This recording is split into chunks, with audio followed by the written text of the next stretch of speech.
We get paid for bringing value to the marketplace. Now, it takes time to bring value to the marketplace. However, we do not get paid for time, so we cross that out. Mistakenly, the man says, I'm making about $20 for an hour. Not true. If that was true, you could just stay home, right, and have him send your money. So that's not true. We don't get paid for time, we get paid for value brought to the marketplace. Now, since that's true, here's one of the key questions of my talk to you today. Is it possible to become twice as valuable to the marketplace and make twice as much money in the same time? Is that possible? The answer is yes. Could you become 3 times as valuable as you might be right now to the marketplace and make 3 times as much money in the same time? And the answer is yes. 5 times, 10 times? Of course. America is unique. It's a ladder to climb. It starts down here, let's say, at $5 an hour, and it keeps going up. Top income last year, $80 million. The guy who runs Coca-Cola. Now, that's a heck of a ladder. That's why everybody wants to come here, right? The boat people are not headed for Vietnam. People haven't plotted and schemed for 50 years saying if I could just get to Poland, everything would be okay. Not true. Everybody wants to come to America. And the reason is because we've got the best wind ever blowing in our favor. We've got the best economic opportunity anybody's had in 6,500 years. And all you have to do is understand it and take advantage of it. Now, there's some key questions to ask here. Why would the marketplace pay someone only $5 an hour? Very simple answer. They're not very valuable to the marketplace. Now, we must underline to the marketplace. This person might be a very valuable brother, yes. Member of the family, valuable, yes. Valuable member of the church, of course.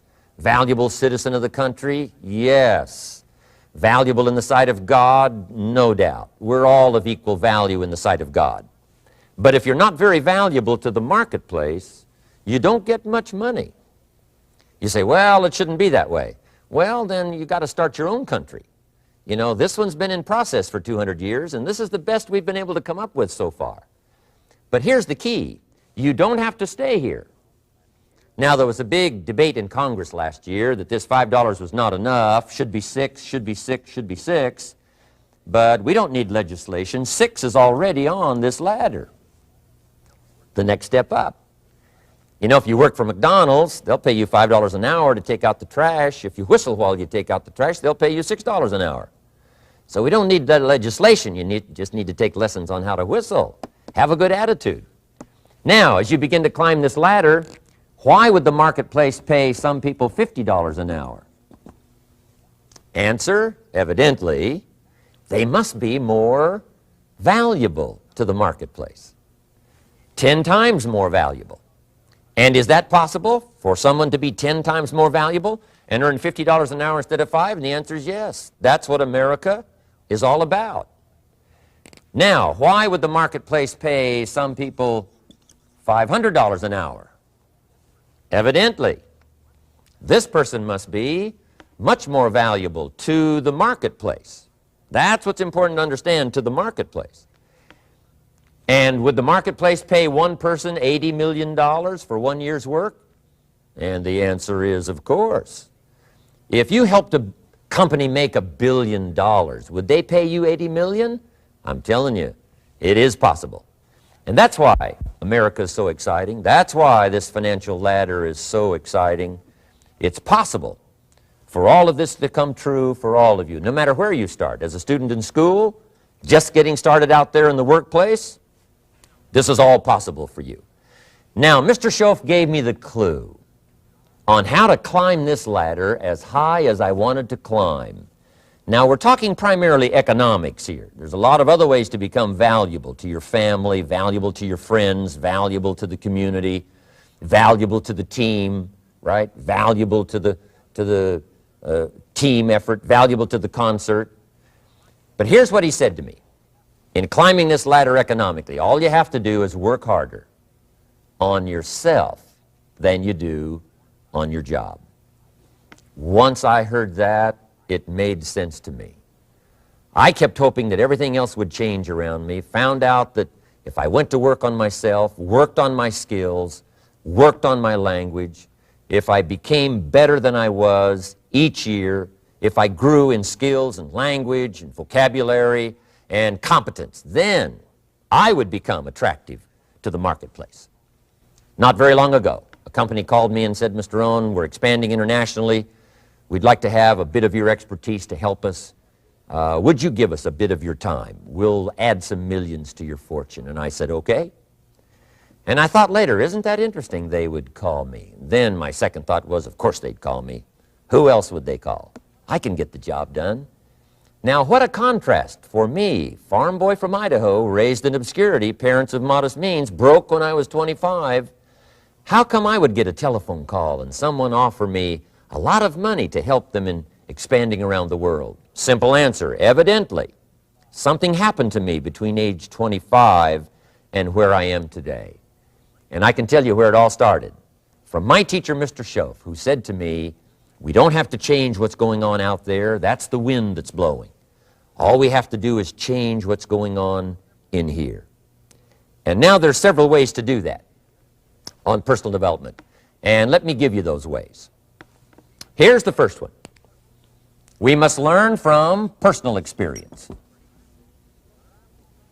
Pretty simple. Learn from what happens to you. Take a look back over the last few months. Did you make some mistakes? How could you correct those for the future? Take a look back over the last year. Have you done it right or done it wrong?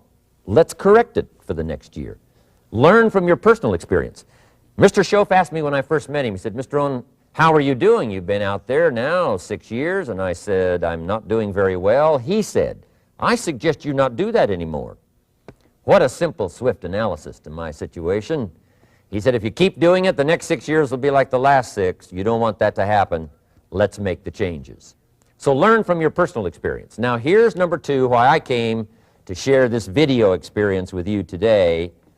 And that, I call it OPE, other people's experiences. That's me, other people. That's your teacher, other people. That's your friends and colleagues, other people.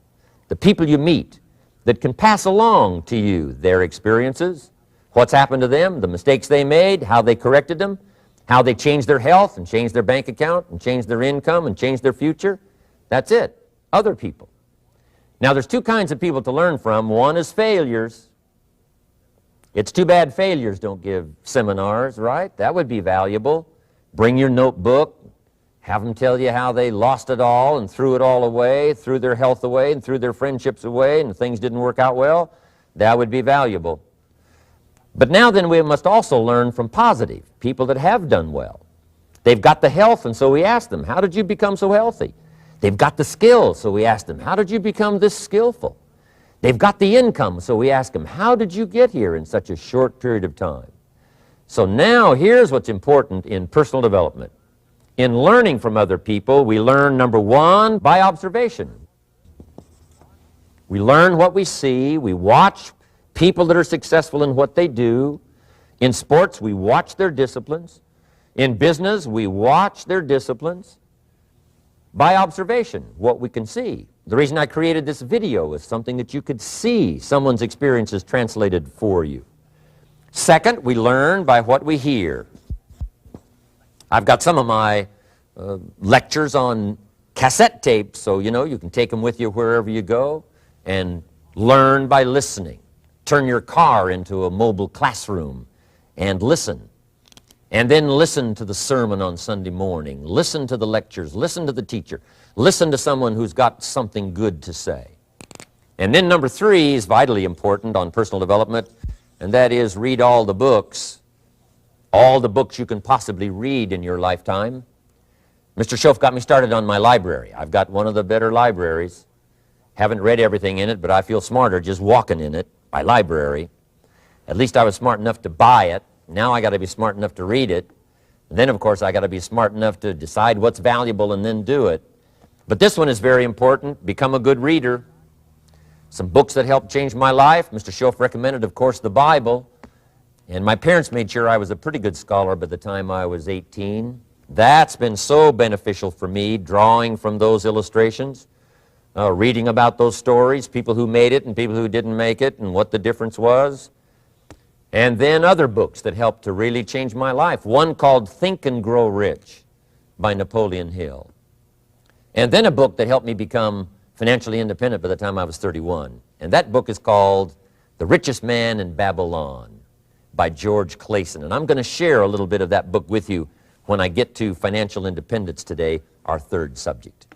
But I started reading the books, attending the classes, making sure that I got in front of people that had something good to say. And then I started keeping a journal. One of the major things my teacher taught me was to keep a journal. He said, don't trust your memory. If you hear something good, just make a little note and write it down. Now, at first I took, notes on pieces of paper and torn off corners and backs of old envelopes. And it didn't serve me well, thrown in a drawer. Then I learned to keep a journal, a bound copy of all my notes. So I would suggest you do the same.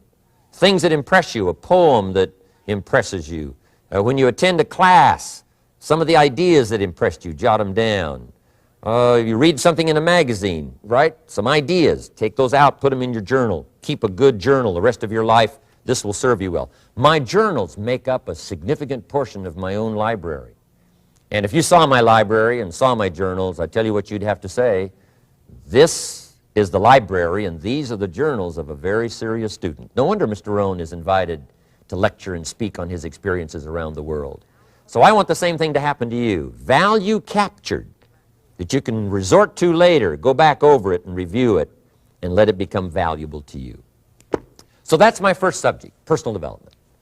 Work harder on yourself than you do on your job. Develop the skills, learn the lessons, take the classes, absorb all that is being taught to you these days.